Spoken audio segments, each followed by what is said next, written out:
நீங்கள் பார்த்துக் கொண்டிருப்பது 24 நியூஸ் தமிழ். நாகை சிபிசிஎல் நிறுவனம் ஆந்திர மாநிலத்திற்கு இடம் மாற்றமா? மத்திய அரசை கண்டித்து திரண்ட ஆயிரக்கணக்கான பொதுமக்கள், போலீசார் குவிப்பு, பரபரப்பு.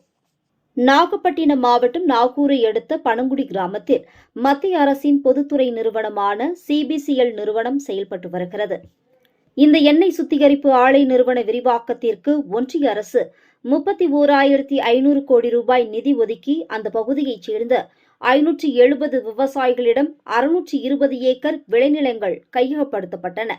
இந்த நிலையில் நிலத்தை வழங்கிய விவசாயிகளுக்கு சிபிசிஎல் நிறுவனம் இதுவரை மறுவாழ்வு மீள்குடி அமர்வு தொகை, இழப்பீட்டுத் தொகை வழங்காததால் அப்பகுதி விவசாயிகள் போராடி வருகின்றனர்.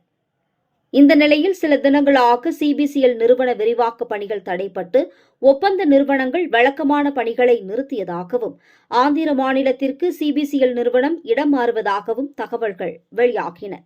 இதனிடையே சிபிசிஎல் ஆந்திர மாநிலத்திற்கு இடம்பெயர்வை கண்டித்து பனங்குடி ஊராட்சி மக்கள் போராட்டத்தில் ஈடுபட்டனர். சிபிசிஎல் நிறுவனத்தில் இருந்து பேரணியாக வந்த ஆயிரக்கணக்கான பொதுமக்கள் அதன் குடியிருப்பு வளாகம் முன்பு போராட்டத்தில் ஈடுபட்டனர்.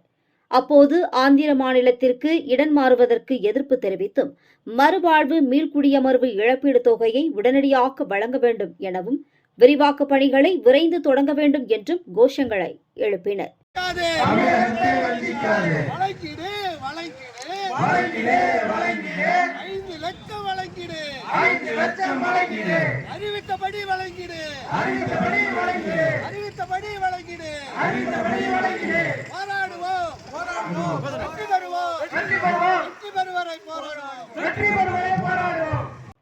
தமிழ்நாட்டின் வரித்தொகைகளை மட்டும் பெற்றுக்கொண்டு அரசியல் காழ்ப்புணர்ச்சி காரணமாக செயல்படும் மத்திய அரசுக்கு கண்டனம் தெரிவித்த பொதுமக்கள், சிபிசிஎல் இடமாற்றம் நடந்தால் தமிழகம் முழுவதும் உள்ள விவசாய அமைப்புகளை ஒன்று திரட்டி மாநிலம் தழுவிய போராட்டம் நடைபெறும் என எச்சரிக்கை விடுத்துள்ளனர். பொதுமக்களின் போராட்டம் காரணமாக சிபிசிஎல் நிறுவனம் போராட்டம் நடைபெறும் பகுதியில் போலீசார் குவிக்கப்பட்டுள்ளனர்.